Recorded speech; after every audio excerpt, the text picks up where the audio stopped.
Well, we have now made it into the Women of War in Brockville exhibit, and this is a pretty fabulous exhibit you guys have here. It was actually one that you had a while ago and you brought back because it was so popular. Absolutely. This Women of Brockville and the Conflict of War exhibit was one that was put together last year, but we just had such a great response to it that we wanted to bring it back so that more people would be able to see it. It also works in perfectly because we're right at the bicentennial, so the 200-year anniversary of when stuff was actually happening here in Brockville during the War of 1812, and that's where our story in this exhibit actually starts. And so talk about the war in 1812, and of course we're joined once again by Amy Mackey, who's a museum educator here. So yeah, just tell us a little bit about back in 1812. Right, well, the War of 1812 was affecting pretty much everybody in this part of what was then Upper Canada.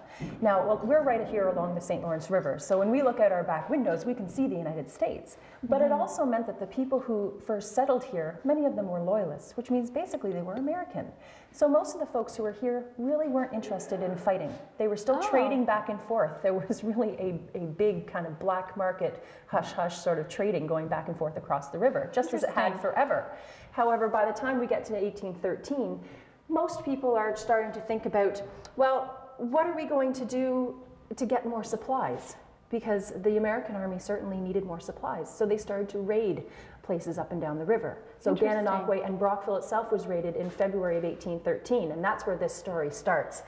And we're looking at some of the uniforms that the women actually wore. This was the nursing sisters, they were called? This was from the First World War.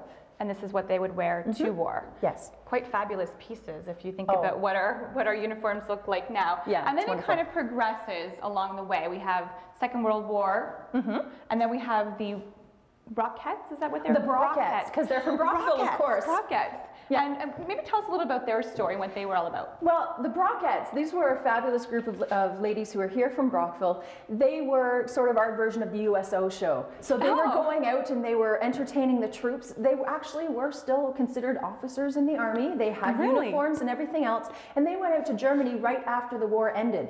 And they saw kind of the destruction that was there, but they were entertaining the Canadian troops. And wherever they went, they had a great reception. And there was a lot of fun when those girls came to town. And so they kind of performed? Did they do dancing and singing? Absolutely. It was kind of like their own variety show. So they were doing the singing, the dancing, all up in costume and everything else. And it was great. Fantastic. And this was some of the outfits, I'm assuming, that they wore back then? Well, this is actually a couple of groups of other ladies who were also involved during the Second World War as well. And finally, we have what we know more today. This is a bit more of our present uniforms here. A little bit closer. Yeah, so these are the uniforms of Violet Connor. So again, the lady who we have in the portrait there. And Violet Connor, she served with the Canadian Peacekeeping Forces. She was actually in charge of the first group of Canadian servicewomen who were serving in the Middle East in 1975. Okay, and I'm seeing here in 2010, so she's pretty recent. Yes. Yes, she is. Fantastic. And she was born here in Brockville? She lived her life here in Brockville. Fantastic. Well, thanks so much. And of course, you can come visit the exhibit here yourself in Brockville Museum. You can also head to the website at brockvillemuseum.com for more information and to also find out their hours of operation. So stay with us. We have lots more to come here for the Brockville Museum on CTV Morning Live.